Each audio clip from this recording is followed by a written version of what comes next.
Hello hello hello hello hello.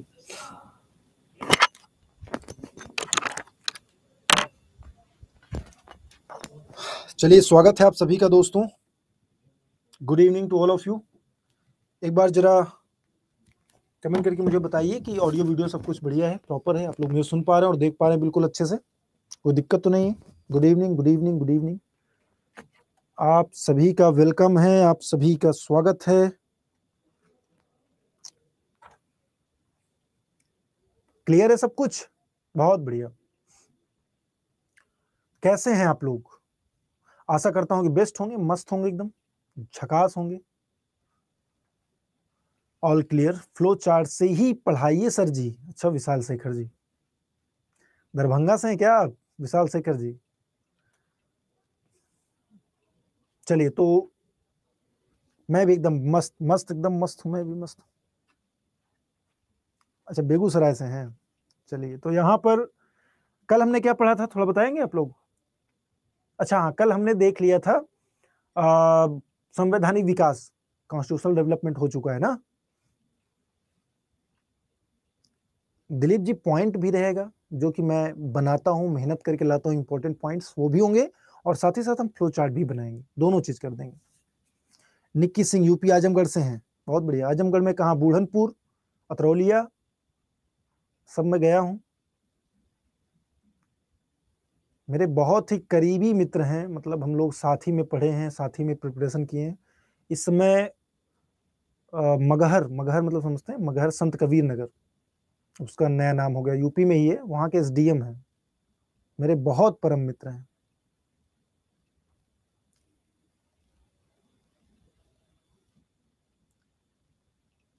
नहीं sir, Bihar का GK आपको पढ़ा तो रहे होंगे वो Jitendra sir, Jitendra Sharma sir.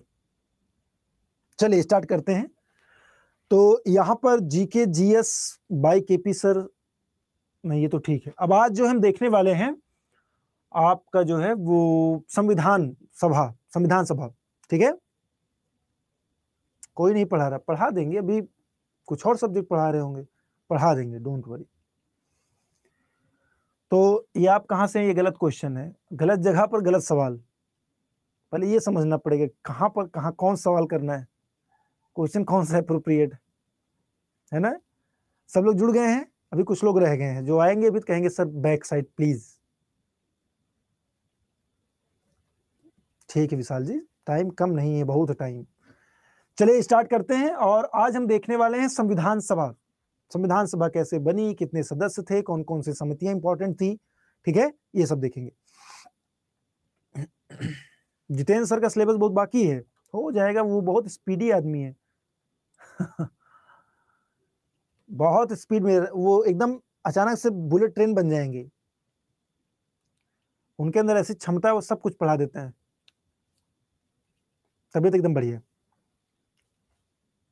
Sir पढ़ते पढ़ते शरीर थक जाता है, तो शरीर को कचरवा लीजिए। कचरवाना मतलब समझते हैं? दबवा लीजिए, कोई छोटा बच्चा हो घर में, उसे शरीर दबवा लीजिए। हाँ, उनको एकदम टाइम नहीं लगेगा, डोंट वरी। जितेंद्र सर हैं तो वो पूरा बुलेट ट्रेन कर देंगे आप लोगों को, एकदम आप लोगों को बना देंगे बुलेट ट्रेन, खुद तो है ही। ये मैं पॉजिटिव सेंस में बोल रहा हूँ, ऐसा मत समझ लीजिए कि जाके वहां कहीं सर आपको बुलेट ट्रेन कह रहे थे। कोई बात नहीं, वो भी हंसेंगे ऐसे ही जैसे आप बताएंगे। चलिए, तो आज हम देखेंगे संविधान सभा ना, कॉन्स्टिट्यूएंट असेंबली। यहां से क्वेश्चन पूछा जाता है तो इसको भी देखेंगे हम, इंपॉर्टेंट है। तो संविधान सभा कैसे कैसे बनी, क्या क्या इसमें इंपॉर्टेंट बातें हैं, वो सभी कुछ हम देखने वाले हैं भी। संविधान सभा क्लियर। तो पहला चीज, जैसे आपसे पूछा था क्वेश्चन कि सबसे पहले संविधान सभा का विचार किसने प्रस्तुत किया था, तो एम एन रॉय।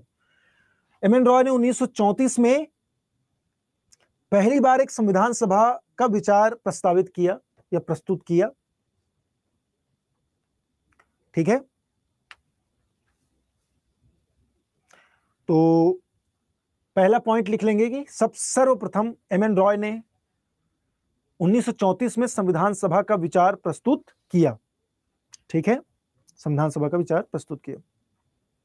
दूसरा है कि प्रारंभ में इसमें कितने सदस्य थे, तो इसमें 389 मेंबर्स थे, टोटल सदस्य थे, यानी सदस्यों की संख्या कितनी थी, 389। लेकिन बाद में आप जानते हैं कि मुस्लिम जो लीग था वो हट गया।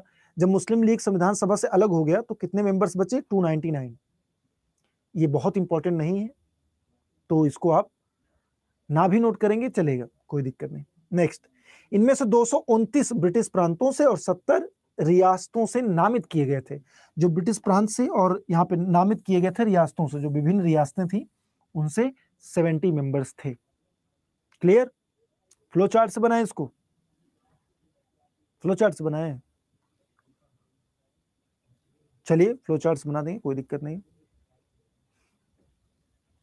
फ्लो चार्ट से बना देंगे, कोई समस्या नहीं है।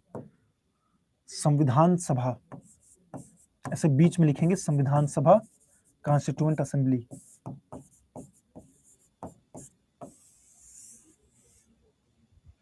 ठीक है, गोला गड़बड़ हो गया क्या? चलिए अब सही, संविधान सभा बीच में से लिखेंगे। अब एक एक बातों को यहां पे हम चलेंगे लिखते हुए। जैसे पहला, कैबिनेट मिशन से, cabinet mission plan, cabinet mission के अंतर्गत इसका गठन किया गया। संविधान सभा गठन कैसे हुआ? कैबिनेट मिशन के द्वारा, कैबिनेट मिशन के द्वारा 1946 में, 1946 में इसका गठन कैबिनेट मिशन के अंतर्गत 1946 में हुआ। यानी आपसे पूछा गया संविधान सभा का गठन कैसे हुआ, तो कैबिनेट मिशन के द्वारा हुआ। ठीक, चलिए पहला चीज हो गया। दूसरा, इसका संविधान सभा में जितने मेंबर्स थे, सदस्यों का चुनाव अप्रत्यक्ष रूप से हुआ था, अप्रत्यक्ष रूप से। इसके सदस्यों का चुनाव अप्रत्यक्ष रूप से हुआ था। क्लियर? कैबिनेट मिशन प्लान 1942 में आया, वो क्रिप्स प्लान था, क्रिप्स योजना थी जो 1942 में आया था। कैबिनेट मिशन 1946 में आया भाई। ठीक, चलिए अगला ये है भाई कि इसमें जैसे संविधान सभा में पूछा जाए कि आपसे कभी पूछा जा सकता है कि कुल महिलाओं की संख्या कितनी थी, तो कुल 15 महिलाएं थी, कुल 15 महिला सदस्य थी, कुल 15 महिला सदस्य इसमें थी, कुल 15 महिला सदस्य संविधान सभा के अंतर्गत थी। ठीक है, नेक्स्ट, इसकी प्रथम बैठक कब हुई? प्रथम बैठक संविधान सभा की कब हुई? 9 दिसंबर 1946 को। प्रथम बैठक कब हुई? 9 दिसंबर 1946 को। प्रथम अस्थायी अध्यक्ष, प्रथम अस्थायी अध्यक्ष कौन थे इसके? तो प्रथम अस्थायी अध्यक्ष थे डॉक्टर सच्चिदानंद सिन्हा, डॉक्टर सच्चिदानंद सिन्हा, सिन्हा जी, डॉक्टर सच्चिदानंद सिन्हा इसके प्रथम अस्थायी अध्यक्ष थे, नॉन परमानेंट चेयरमैन। प्रथम अस्थायी अध्यक्ष कौन थे? डॉक्टर सच्चिदानंद सिन्हा। स्थायी अध्यक्ष कौन थे?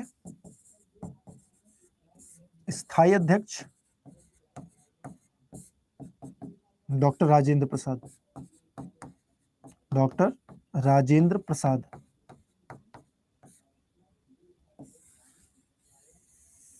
ठीक, डॉक्टर राजेंद्र प्रसाद इसके स्थायी अध्यक्ष थे। कुल अधिवेशन कितने हुए थे? तो कुल अधिवेशन, टोटल सेशन कितने हुए? अधिवेशन का मतलब सेशन से है। कुल अधिवेशन, टोटल सेशन हुए 11। टोटल अधिवेशन, कुल अधिवेशन कितना हुआ था? टोटल सेशन हुए थे 11। ठीक, 11।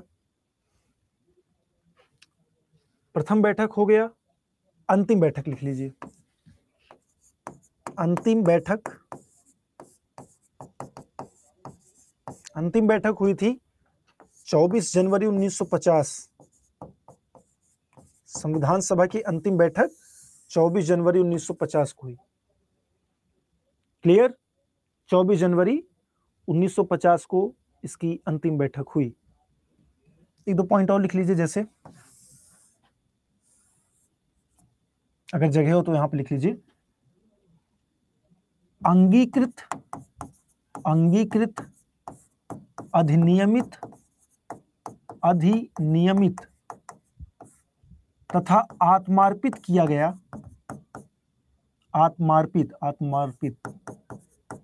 अंगीकृत अधिनियमित तथा आत्मार्पित किया गया। इसका मतलब है क्या है? इसका मतलब है संविधान बनकर कब तैयार हुआ? संविधान बनकर के तैयार हो गया कब? 26 नवंबर 1949। 26 नवंबर 1949 को संविधान क्या हुआ? बन करके तैयार हो गया।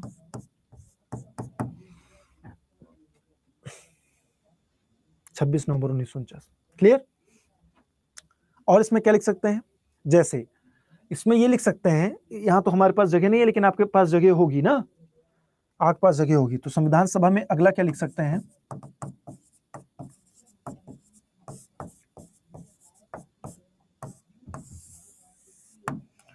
अगला ये हो सकता है कि क्या बच रहा है? कुछ बच रहा है इसमें अभी? हाँ, पूर्णतया लागू कब हुआ? पूर्ण रूप से लागू कब हुई? इन्फोर्समेंट कब हुई इसकी? पूर्ण रूप से लागू 26 जनवरी 1950। पूर्ण रूप से लागू 26 जनवरी 1950। कितने दिन में? यानी कुल 2 वर्ष 11 माह 18 दिन बनाने में लगा समय। कुल समय कितना लगा? 2 वर्ष 11 माह 18 दिन इसको बनाने में लगा। लगभग 64 लाख रुपए का खर्च आया। लगभग 64 लाख रुपए का खर्च आया इसको बनाने में। 64 लाख रुपए, है ना? लगभग 64 लाख रुपए का खर्च आया इसको बनाने में। क्लियर है यहां तक? कोई दिक्कत? चलिए, और कोई बात जो बच रही हो इसके बारे में? संविधान सभा, चलिए इतना ही हो गया, नोट कर लीजिए।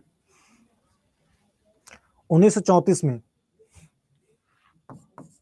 सर्वप्रथम संविधान सभा का विचार, संविधान सभा का विचार 1934 में M.N. रॉय ने दिया। M.N. रॉय ने दिया। M.N. रॉय ने सर्वप्रथम इसका जो है विचार दिया था, संविधान सभा का। क्लियर? उद्देश्य प्रस्ताव 13 दिसंबर, वो हम लिखेंगे प्रस्तावना, अभी यहां नहीं। नोट कर लिया आप लोगों ने? नोट कर लिया?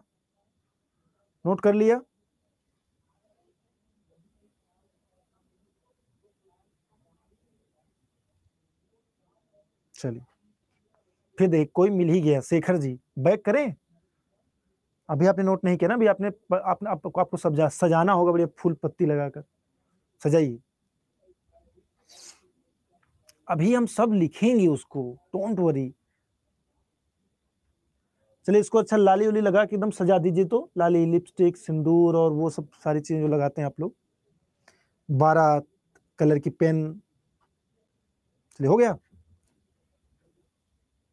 चलिए, यहां पर आपने कुछ पॉइंट्स देखे और उसके बाद फ्लो चार्ट से सारी चीजें जो इंपॉर्टेंट थी उनको आपने यहां पे नोट कर लिया। कुछ और इंपॉर्टेंट पॉइंट्स देख लेते हैं। जैसे कॉन्स्टिट्यूएंट असेंबली में डॉक्टर सच्चिदानंद सिन्हा, ये क्या थे? फर्स्ट टेम्पररी चेयरमैन थे, प्रथम अस्थाई। टेम्पररी मतलब अस्थाई अध्यक्ष थे। आपने लिखा ही था, लिखा है वहां। डॉक्टर राजेंद्र प्रसाद क्या थे? ये प्रेसिडेंट थे, प्रेसिडेंट या चेयरमैन, परमानेंट चेयरमैन थे, permanent chairman of India, chairman of constituent assembly, chairman of. Vice president कौन थे, यानी उपाध्यक्ष कौन थे इसके? वाइस प्रेसिडेंट का मतलब उपाध्यक्ष। संविधान सभा के उपाध्यक्ष कौन थे? हरेंद्र कुंवर मुखर्जी, हरेंद्र कुंवर मुखर्जी या एच.सी. मुखर्जी थे, एच.सी. मुखर्जी। थोड़ा तेजी के साथ नोट करेंगे, बाद में सजा लीजिएगा। अगला, बी.एन. राव साहब क्या थे? बी.एन. राव साहब थे the constitutional adviser, the constitutional adviser यानी संवैधानिक सलाहकार थे, संवैधानिक सलाहकार बी.एन. राव थे, सर बी.एन. राव बोलते हैं इनको, संवैधानिक सलाहकार। संविधान सभा के संवैधानिक सलाहकार कौन थे? Sir BN. Rao, sir Jadeja नहीं बल्कि सर बी.एन. राव थे। चलिए, सलाहकार, ठीक। अंबेडकर जी भी बताएंगे हम, दिलीप जी, अंबेडकर जी को भी अभी ले आते हैं हम, प्रारूप समिति के अध्यक्ष थे वो। चलिए, तो ड्राफ्ट कमेटी के, ड्राफ्टिंग कमेटी, आगे बढ़े। नोट कर लिया, यहां तक नोट कर लिया, ये चारों पॉइंट्स, डन डन डन, ठीक। अगला, the assembly first meet on 9 December 1946, पहला इसकी मीटिंग, पहली सभा हुई 9 दिसंबर 1946 को, नोट कर लिया है आप लोगों ने। On 13 December 1946 Jawaharlal Nehru moved the objective resolution, यानी उद्देश्य प्रस्ताव डॉक्टर पंडित नेहरू ने 9 दिसंबर 1946 को प्रस्तुत किया, ठीक। द नेशनल फ्लैग, ये तो आप लिख चुके हैं तो कोई दिक्कत नहीं। नेशनल, हिंदी वाला पढ़िए, हिंदी वाला पढ़े, कहाँ हिंदी वाला पढ़े? हिंदी बोल रहा हूं, नहीं समझ में आ रहा है? बोल तो रहा हूं हिंदी में। द नेशनल फ्लैग, राष्ट्रीय झंडा on the union was adopted 22 जुलाई 1947, राष्ट्रीय झंडा संविधान सभा द्वारा कब अपनाया गया? 22 जुलाई 1947, लिखिए फटाफट। 22 जुलाई 1947 को संविधान सभा के द्वारा नेशनल फ्लैग, राष्ट्रीय झंडा, ब्रैकेट में तिरंगा, ब्रैकेट में तिरंगा, हमारे झंडे का नाम क्या? तिरंगा। 22 जुलाई 1947 को नेशनल फ्लैग ने राष्ट्रीय झंडा अपनाया गया, ठीक है। The time is taken by the assembly to frame the constitution 2 years 11 months and 70 days, लिख चुके हैं आप लोग, तो कोई बात नहीं, यहाँ पे फिर से नहीं लिखना इस पॉइंट को। Next, money spent in framing the constitution is near about या अप्रॉक्स 64 lakhs, यानी 64, ये भी आप लोगों ने लिख लिया, इसको भी लिखने की आवश्यकता नहीं, पॉइंट वहां पे लिख लिया आप लोगों ने। अच्छा, 18 या 17 पूछ रहे हैं? 18 क्या पूछ रहे हैं? 18 सब देखिए, 17 दिन टोटल लगा था संविधान बनाने में, लेकिन जो 26 जनवरी, वो 26 जो है नवंबर वाला जो तारीख है, 26 नवंबर 1949, 26 नवंबर 1949, जिस दिन मतलब कि एडॉप्ट किया गया, सॉरी एडॉप्ट कह रहा हूं, हाँ, अपनाया गया या पूर्ण रूप से लिखा गया, संविधान पूर्णतः तैयार हो गया, वो था 26 नवंबर को। तो 26 नवंबर वाला डेट यहाँ पे नहीं कैलकुलेट, मतलब ऐड नहीं किए, इसलिए 70 डेज है। जब 26 नवंबर को भी हम ले लेंगे ना, तो यहाँ पे 18 डेज हो जाएगा, जो मैंने लिखवाया है। यहाँ पे 70 डेज लिखा है, कई आपको किताबों में मिलेगा, लेकिन वहां पे लिखा रहता है भाई 26 जनवरी वाली तारीख, 26 नवंबर वाला जो दिन था उसको ऐड नहीं किया गया, ऐड नहीं है। क्लियर, समझ में आ गया? हाँ, इंक्लूड नहीं है। नेक्स्ट, अब देखिए, the final documents has 22 parts, लिखिए। मूल संविधान के में 22 भाग, 395 अनुच्छेद और 8 अनुसूचियां थी। मूल संविधान में लिखिए, पॉइंट लगाइए, पॉइंट में लिखिए, मूल संविधान में 22 भाग, 395 अनुच्छेद और 8 अनुसूचियां थी। ऑप्शन में 18 लगाएगा, 18 लगाइएगा, 18 जी, लिख लिया। द असेंबली हैड मिट 11 सेशंस, मैंने अभी लिखवा दिया आपको कितने अधिवेशन कितने हुए थे, 18, इसको लिखना नहीं, इसको आप लोगों ने लिख लिया है। Next, the constitution was passed and adopted by the assembly on 26 नवंबर 1949, इसको भी लिखने की आवश्यकता नहीं, आपने लिख लिया है। Next, the constitution came into force on 26 January 1950 which is celebrated as republic day. इसको भी नोट नहीं करना है, आपने नोट कर लिया है। तो ये जो नोट करना था वो एक ही है, ठीक ना, कि 22 भाग 395 अनुच्छेद और 8 अनुसूचियां मूल संविधान में थी। क्लियर हुआ? 8, 18 नहीं, 8 कहां 18 लिखा है यहाँ पे, 8 ही तो लिखा है। 8 शेड्यूल्स ओनली। मूल संविधान जो बन करके तैयार हुआ था, मूल संविधान जो था, मूल संविधान में 22 भाग 395 अनुच्छेद तथा 8 अनुसूचियां थी। 8 अनुसूचियां थी। इतना ही टाइम में मैंने लिख दिया, लेकिन आप लोग नहीं लिख पा रहे। इस समय कितना है अभी बताया जाएगा। अभी आप संविधान सभा के बारे में देख रहे हैं ना, तो उतना ही लिखिए, खिचड़ी उसको नहीं बनाना है। नेक्स्ट, अब जो महत्वपूर्ण कमिटीज थी, समितियां थी, तो committees of constituent assembly of India यानी संविधान सभा से संबंधित, देखिए संविधान सभा से संबंधित महत्वपूर्ण समितियां, संविधान सभा से संबंधित महत्वपूर्ण समितियां व उसके अध्यक्ष, या समितियां सिर्फ लिखिए बस, महत्वपूर्ण समितियां नोट करें, संविधान सभा से संबंधित महत्वपूर्ण समितियां।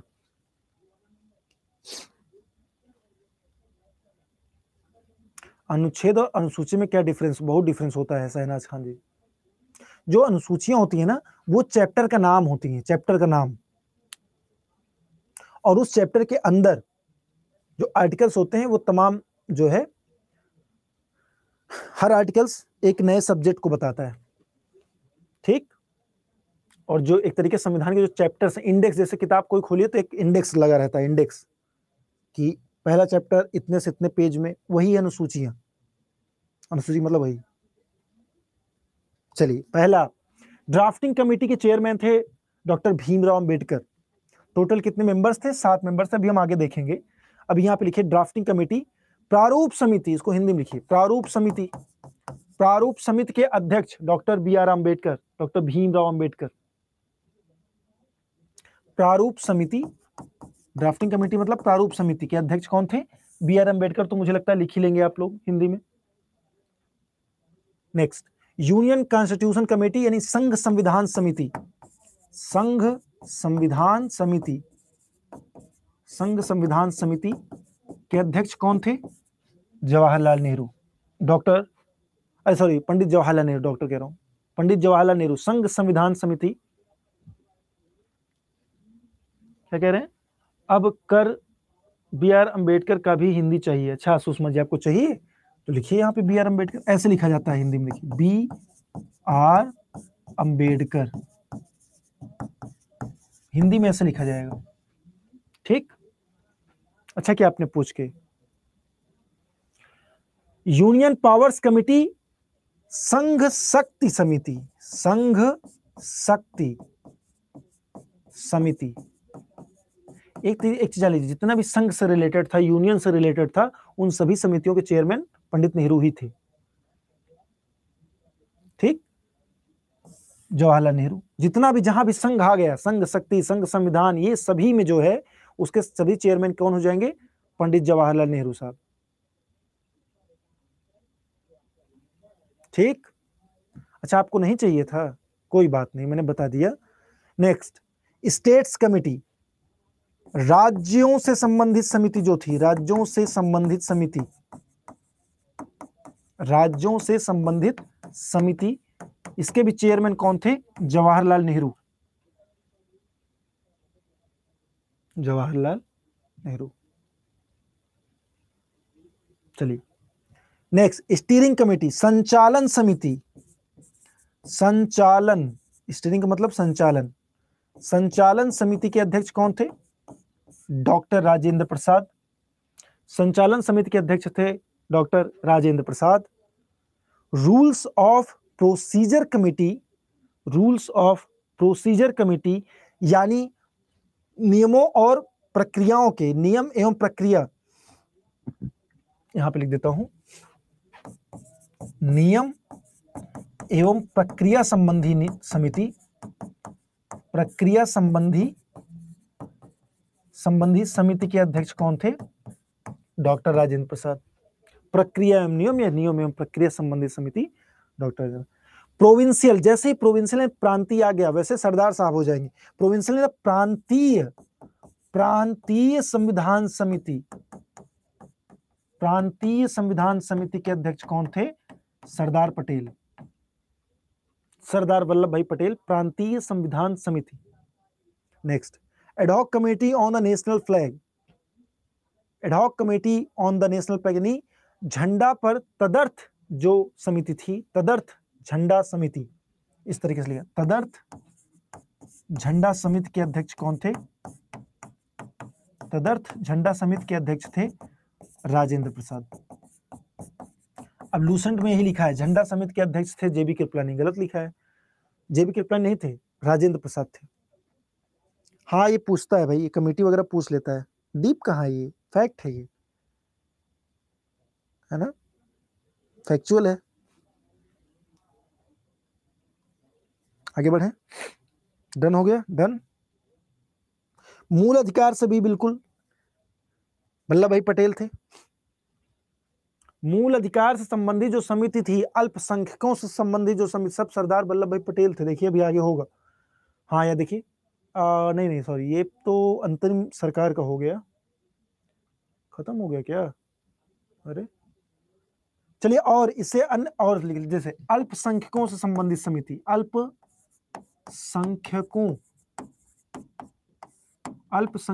से संबंधित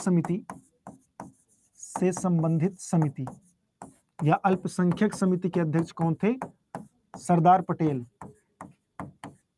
सरदार पटेल। मूल अधिकार संबंधित समिति, मूल अधिकार संबंधित समिति के अध्यक्ष कौन थे? सरदार पटेल। नोट कर लीजिए, ठीक है, क्लियर।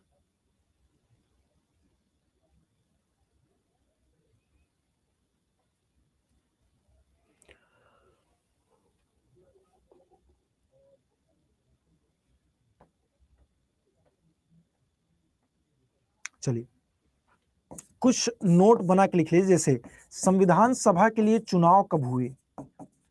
संविधान सभा, नोट करें, संविधान सभा के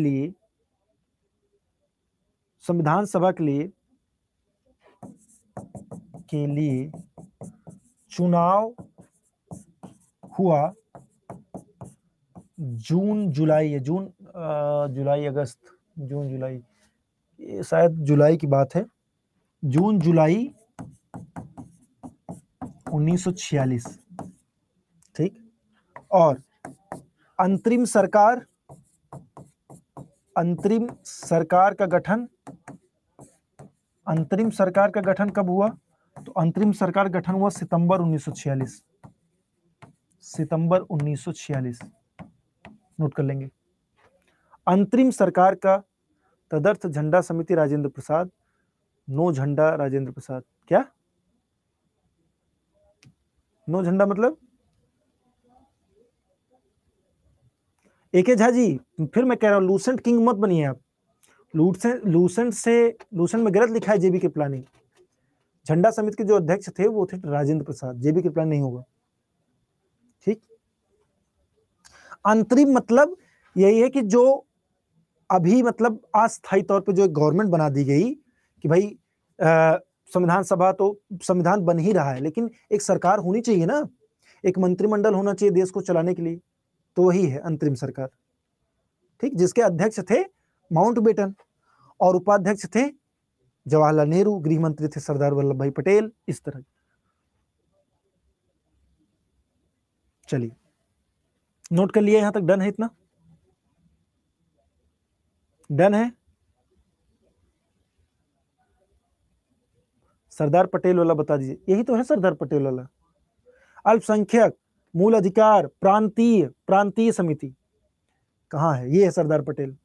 प्रोविंशियल कॉन्स्टिट्यूशन कमेटी जो थी उसके अध्यक्ष थे। चलिए, इतनी बातें हो गई। नेक्स्ट, अब मेंबर्स ऑफ इंतरिम गवर्नमेंट, अंतरिम सरकार में सदस्य कौन कौन था? अंतरिम सरकार, हेडिंग डालिए, अंतरिम सरकार।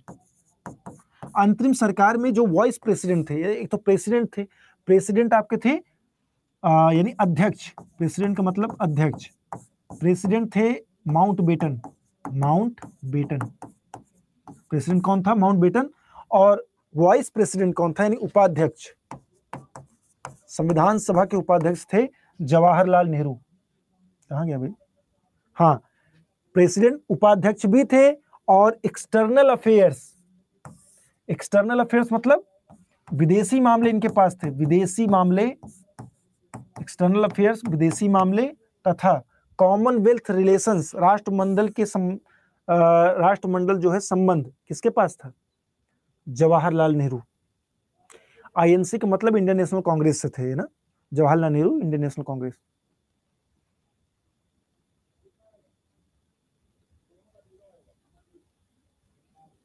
सही से लिखाइए, क्या नहीं लिखवाया मैंने सही से? अखिलेश जी कहाँ दिक्कत है बताइए?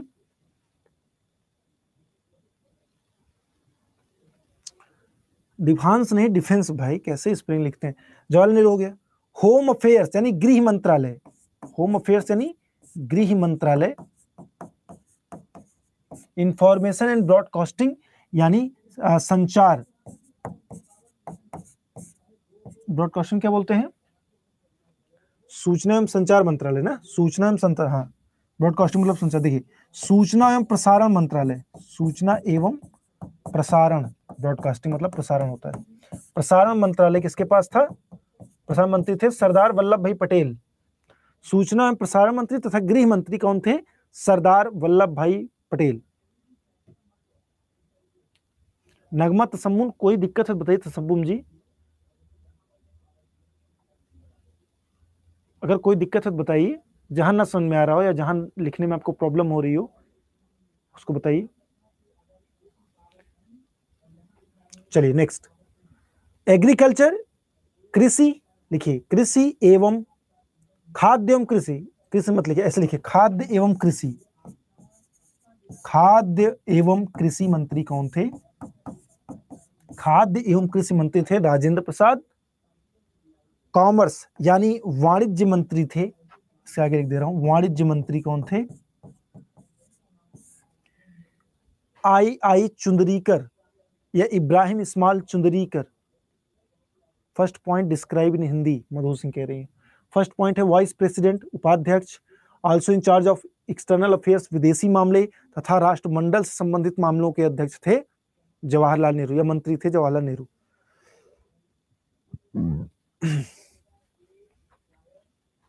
चलिए मैं फिर से बोल रहा हूं, डिफेंस थे, रक्षा मंत्री थे बलदेव सिंह, रक्षा मंत्री लिखिए बलदेव सिंह, रक्षा मंत्री, रक्षा मंत्री कौन थे? बलदेव सिंह थे। चलिए मैं शुरुआत से बोल रहा हूं, अध्यक्ष थे अंतरिम सरकार में, अध्यक्ष थे माउंटबेटन यानी प्रेसिडेंट माउंटबेटन थे। वाइस प्रेसिडेंट यानी उपाध्यक्ष और विदेशी मामले तथा कॉमनवेल्थ यानी राष्ट्रमंडल से संबंधित मामलों के अध्यक्ष कौन थे या के मंत्री कौन थे? जवाहरलाल नेहरू थे। ठीक, गृह मंत्रालय, सूचना एवं प्रसारण मंत्रालय के कौन से अध्यक्ष थे या मंत्री थे? सरदार वल्लभ भाई पटेल थे। अच्छा धीरे बोलना है, और देखिए उपाध्यक्ष, कॉमा विदेशी मामले, एमएल मतलब मुस्लिम लीग से थे ये लोग, जो एमएल लिखा है वो मतलब मुस्लिम लीग से थे, बाद में हट गए।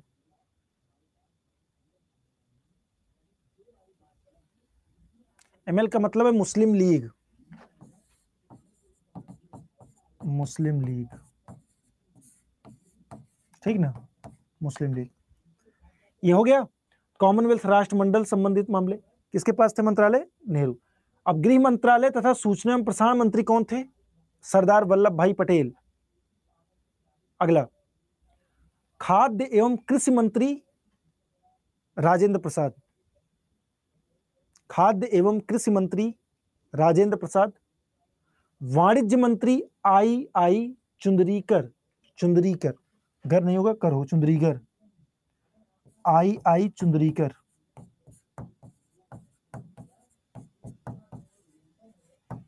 चुंदरीकर। आई चुंदरीकर क्या थे? वाणिज्य मंत्री थे। रक्षा मंत्री बलदेव सिंह, रक्षा मंत्री बलदेव सिंह। आगे फाइनेंस यानी वित्त मंत्री कौन थे? वित्त मंत्री, साथ साथ लिखिए। फाइनेंस वित्त मंत्री कौन थे? लियाकत अली खान, लियाकत अली खान। एजुकेशन, शिक्षा एवं आर्ट्स, कला, शिक्षा एवं कला मंत्री, शिक्षा एवं कला मंत्री कौन थे? शिक्षा एवं कला मंत्री थे सी राजगोपालाचारी, सी राजगोपालाचारी, सी राजगोपालाचारी। नेक्स्ट हेल्थ, स्वास्थ्य मंत्री, स्वास्थ्य मंत्री थे गजनफर अली खान, गजनफर अली खान, मुस्लिम मिक्स थे। लेबर, श्रम मंत्री, श्रम मंत्री थे जगजीवन राम, श्रम मंत्री जगजीवन राम। लॉ, विधि मंत्री या कानून मंत्री, विधि मंत्री, विधि या कानून कौन थे? गजेंद्र नाथ मंडल, जोगेंद्र नाथ मंडल, गजेंद्र नहीं, जोगेंद्र, जोगेंद्र नाथ मंडल थे, मंडल, बाद में अम्बेडकर बन गए थे विधि मंत्री। Railway and communication, railway and communication, post and air. देखिए रेल, रेलवे, कम्युनिकेशन का मतलब सूचना, सॉरी कम्युनिकेशन का मतलब होता संचार, रेलवे संचार, पोस्ट डाकघर, डाकघर तथा वायु मंत्री कौन थे? अब्दुल रब निस्तर, अब्दुल रब निस्तर, अब्दुल रब निस्तर थे। वर्क्स, कार्य, खनन एवं शक्ति, कार्य खनन एवं ऊर्जा, कार्य खनन एवं ऊर्जा मंत्री, ऊर्जा मंत्री कौन थे? सीएच भाभा, होमी जहांगीर भाभा ना, भाभा थे, सीएच भाभा।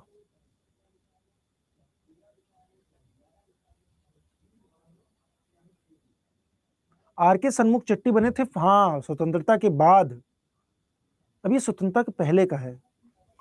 इतना क्लियर हो गया? किसी कोई प्रॉब्लम, किसी को कोई समस्या, किसी को कोई समस्या हुई इसमें बताएं, अगर समस्या होगी तो। डन है, क्लियर है? एक रत्ती की भी समस्या होगी तो बताइए। अरे क्लियर नहीं है, अंकिता को नहीं क्लियर है और प्रियंका को नहीं क्लियर, क्या है बताइए कोई समस्या? वॉइस कौन था? वॉइस मतलब आवाज मंत्री, वॉइस आवाज मंत्री कोई नहीं होता भाई। उपाध्यक्ष पूछ रहे हैं क्या? उपाध्यक्ष नेहरू साहब थे ना। सर की आवाज सुनने के लिए ईयरफोन चाहिए, हाँ तो ईयरफोन तो भाई जरूरी है। और तो क्या आप वहां पे जो है ऐसे लगा के सुन रहे हैं, गांव में इतना हो अल्लाह हो रहा होता है, मेरी आवाज कहाँ सुन पाएंगे फिर? थोड़ा स्लो लिखवाइए सर। तो ये तो मैंने लिख दिया, आराम से लिखिए ना, मैं पूरा समय है आपके पास, एकदम जल्दबाजी नहीं। सिट सर, सिट सर मतलब बैठ जाऊं, ठीक है बैठ जाता हूं।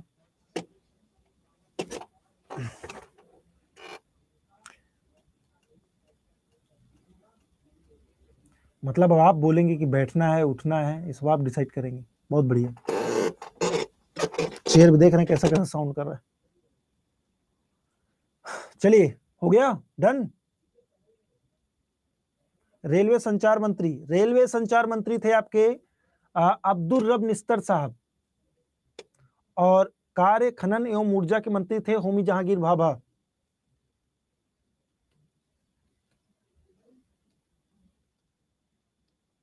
Done done done done done, बहुत बढ़िया ना, बढ़िया, डन हो गया ना। बैक पेज को एक बार बोल दीजिए, बोल देता हूं। उपाध्यक्ष थे जवाहरलाल, सब लिखा हुआ है, बोलना क्या है इसमें?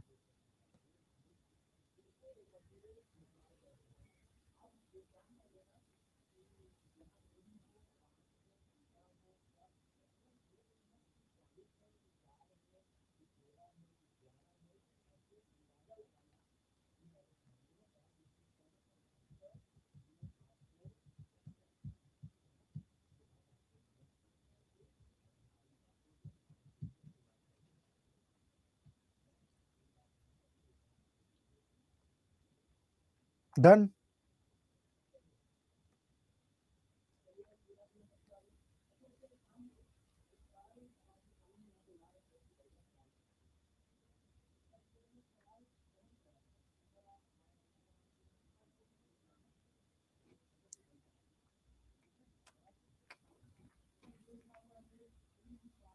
आ गई सर, अब आ गई मतलब, अच्छा आगे चलूं, आ गई मतलब आगे चलना है। सभी इंपॉर्टेंट है भाई, कुछ भी पूछ सकता है आपसे। तो ये रहा संविधान सभा से संबंधित तथा अंतरिम सरकार संबंधित सारी चीजें, ठीक है, इंपॉर्टेंट चीजें। इसका आप लोग पीडीएफ ले लीजिए और उसके बाद इसको कम से कम 2 बार पढ़ लीजिए, कम से कम 2 बार पढ़ना है, ध्यान रखिए, कम से कम 2 बार पढ़ना है इसको।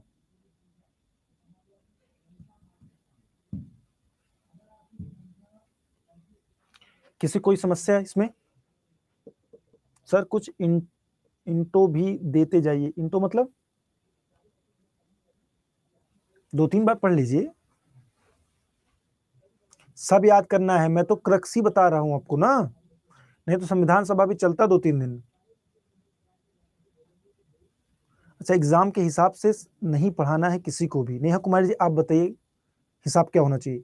नेहा जी बस पढ़ाना है, बहुत अच्छा आपने बोला।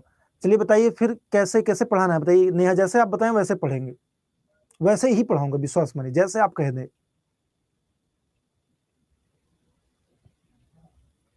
नेहा जी आपके कमेंट का मैं मुझे इंतजार है, थोड़ा तेजी से बताइए।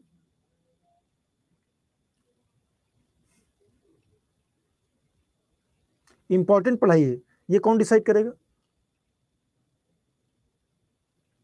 ये कौन डिसाइड करेगा इंपॉर्टेंट क्या है आपके लिए, आप या मैं? बताइए बताइए फटाफट बताइए, आप टाइप कीजिए फटाफट अपना। इंपॉर्टेंट कौन डिसाइड करेगा? एक तो बहुत ही बेहुदा सा चीज हुआ है, मैं आपको बताऊं, मतलब गुस्से में नहीं बोल रहा हूं, बहुत ही कूल होकर बोल रहा हूं। बहुत बेहुदापन है ये चीज, कंटेंट रेटिंग। कंटेंट आप तय करेंगे कि टीचर तय करेगा? आपको तो ये भी नहीं पता होता है कौन सी बुक पढ़नी चाहिए आपको, ये तो वही बताएगा ना जो अनुभवी होगा। बताइए, कंटेंट रेटिंग एक बेहुदापन इस्तेमाल किया गया इसमें, एकदम बेहुदा, पता नहीं किसने दे दिया ये चीज कि सर कंटेंट रेटिंग भी होना चाहिए। बिल्कुल बेकार चीज है। आप लोगों को मैं बता रहा हूं, कंटेंट रेटिंग में आप लोग रेट नहीं करते हो ना, 0 आता है, वो काउंट हो जाता है कंटेंट आपका बहुत खराब है। अब ये कंटेंट मेरा अच्छा है कि खराब है, ये कौन डिसाइड करेगा, मैं या आप? आपके लिए क्या इंपॉर्टेंट है कि कौन डिसाइड करेगा, आप या मैं? बताइए,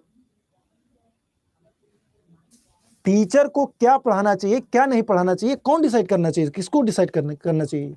टीचर को ना। आपके एग्जाम के पॉइंट ऑफ व्यू से क्या इंपॉर्टेंट है, ये किसको डिसाइड करना चाहिए, आपको या मुझे? सिलेक्शन लेना है, अगर सिलेक्शन लेना है तो सबसे पहले फेथ होना चाहिए, विश्वास होना चाहिए। विश्वास करते हैं तभी जाकर के हम पत्थर को पूज करके आते हैं ना कि उसमें ईश्वर है, या कि पश्चिम की ओर मुंह करके हम नमाज अदा करते हैं। विश्वास है तभी तो, फेथ इंपॉर्टेंट है, विश्वास, ठीक है। बुक के बारे में मुझे कोई इंफॉर्मेशन नहीं मधु जी, सॉरी, मतलब माफी चाहूंगा लेकिन मुझे कोई जानकारी नहीं। नेहा क्या करी, जो आप मुझे ही बोल रहे हैं, आपको नहीं बोलूं तो किसको बोलूं नेहा? ये क्वेश्चन किसने किया? एकदम गंदा सा क्वेश्चन आपने किया कि सब आ रहे हैं बस पढ़ा रहे हैं, तो और क्या यहाँ नाचे हम? मतलब ये हाँ, यहाँ टीचर पढ़ाने के लिए आएगा ना कि नाचने के लिए आएगा, उछल कूद करने के लिए आएगा? आप लोग एक मतलब वयस्क हैं, ठीक ठाक एज हो गई है, मेच्योरिटी के लेवल है, तभी आप टीचर की वैकेंसी की तैयारी कर रहे हैं। टीचर की वैकेंसी की तैयारी तभी कर रहे हैं ना कि बस कर रहे हैं तैयारी? पहले अपने अंदर संस्कार लाइए, सुनने की क्षमता लाइए, तब बोलिए, ठीक है। नहीं होता नहीं है ये नगमा, ये होता नहीं, होना भी नहीं चाहिए। मैं इग्नोर नहीं, जरूरी है बताना नेहा को। नेहा जी और बताइए, कोई आपको डाउट? जो भी आपके अंदर भड़ास है उसको बताइए मुझे, मैं सारा आपका जितनी भी क्वेरीज है उसको दूर करूंगा, जो भी डाउट्स है। संस्कार ही आपका दिख रहा है। मैं आपको पर्टिकुलर नहीं कह रहा हूं कि आपके संस्कार सही नहीं है आपका वो, लेकिन जरा सोचिए आपने क्या बोला वहां पे कि यहां सब आ रहे हैं पढ़ा के चले जा रहे हैं, यहां आते हैं सबको पढ़ाना रहता है, तो क्या करें और बताइए? डांस करके दिखाएं आपको या गा के दिखाएं?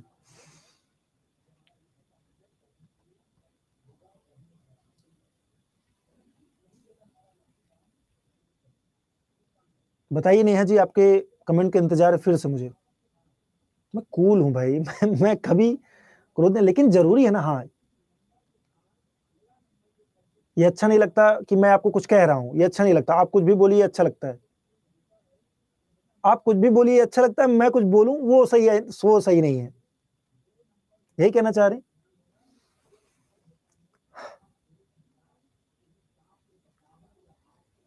गुस्सा नहीं हूं भाई।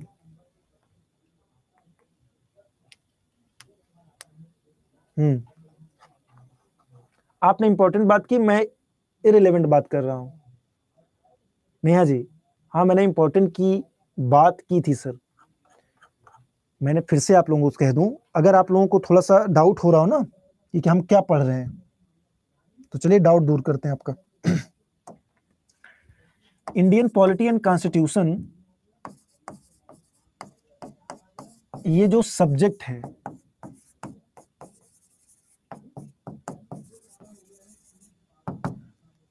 इसका एक सिलेबस होता है, ठीक है? और वो जो सिलेबस होता है ना, हर एग्जाम के लिए, कोई भी एग्जाम होता है तो उस एग्जाम के अकॉर्डिंग होता है।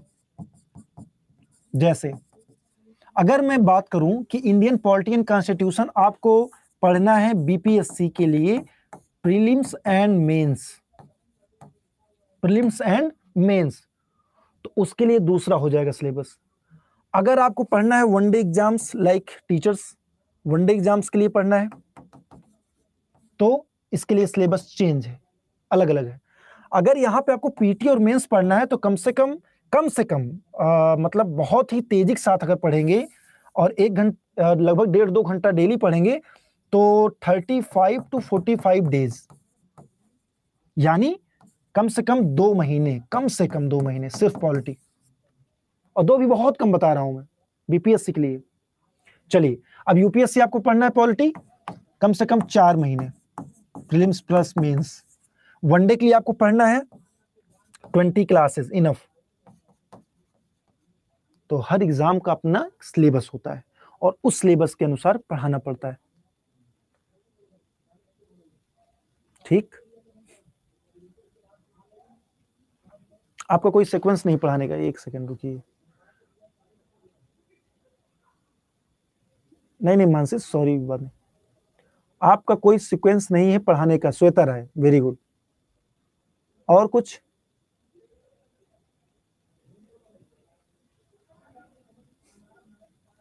श्वेता राय, और कोई प्रॉब्लम है श्वेता?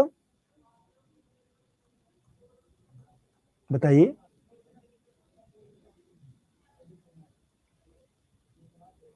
श्वेता जी, बहुत कुछ है, बताइए। तो जब तक आप बताएंगे नहीं, ये बताइए, कम्युनिकेशन गैप नहीं होना चाहिए। जब तक आप नहीं बताएंगे तब तक हमें स्वप्न नहीं आएगा कि हम जान लेंगे आपकी प्रॉब्लम्स। आप बताएंगे तभी हम जानेंगे और कुछ कर पाएंगे। ईमेल पढ़िएगा आज मेरा सर। श्वेता, समय मिलेगा तो बिल्कुल मैं पढ़ूंगा। या आप बताइए ना, यहाँ पे बताइए, मैं चैट प्राइवेट कर दे रहा हूँ। चलिए आप बताइए, आपको कोई चैट नहीं देख पाएगा, प्राइवेट है, बताइए। जब तक आप लोग नहीं बताएंगे मुझसे, मैं कैसे जानूंगा क्या प्रॉब्लम्स हो रही हैं?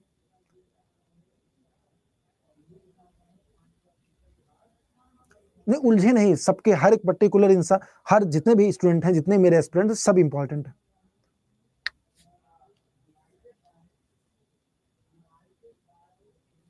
टाइम निकाल कर सर।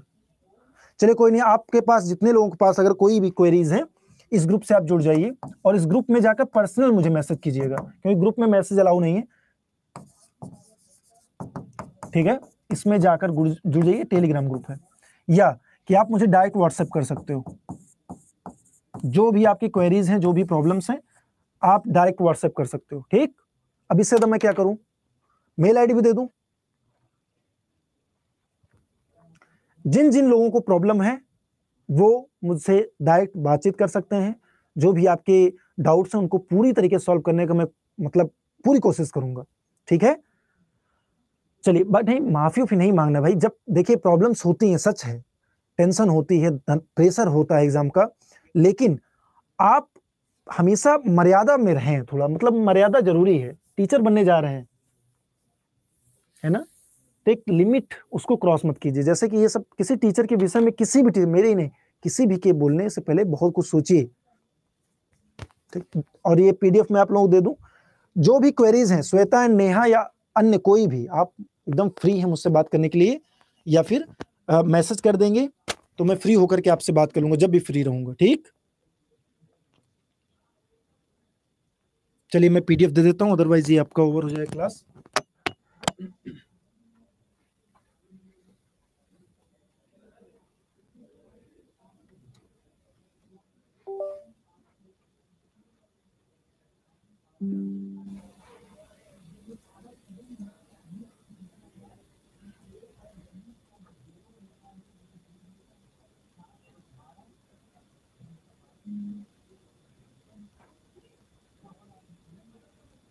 पिन कर दिया है मैंने।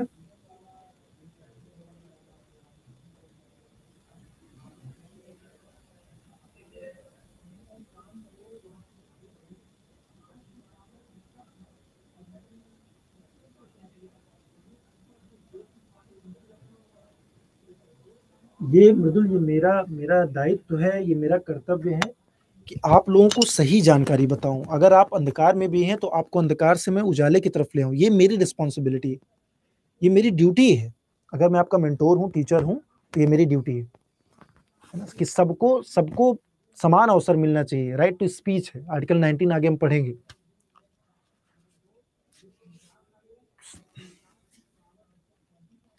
चलिए खैर, अगर मेरी बात का नेहा या श्रेया, आप में से किसी ने भी बुरा, या आप में से कोई भी अगर किसी ने बुरा माना हो मेरी बात को, तो प्लीज बुरा मत मानिएगा, ठीक है। मैं आपके अच्छाई के लिए बोल रहा हूँ। एक टीचर ठीक उसी तरीके से होता है जैसे आपके बड़े भाई, बड़ी बहन, माता पिता, उसी तरीके से होता है। आप लोग सिलेक्ट होंगे तो कहीं ना कहीं हमको गर्व होता है, फील हमको अच्छा लगेगा कि हमने पढ़ाया, अपनी पूरी कोशिश की और आप सिलेक्ट हो गए। तो थैंक यू सो मच। बाकी मेरी बातों का बुरा मत मानिएगा, ना ही मैं किसी की बातों का बुरा मानता हूँ। अच्छा कि आपने ये बताकर, जिससे कि मैंने अपना नंबर शेयर कर दिया। आपको कोई भी प्रॉब्लम्स हो, कभी भी आप कॉल कर सकते हैं मुझे, आप मुझे मैसेज कर सकते हैं। जब भी मैं फ्री हूँ आपको रिप्लाई कर दूंगा। Thank you so much and take care, bye bye, ठीक है। मिलते हैं शाम को 8 बजे सेशन में। धन्यवाद।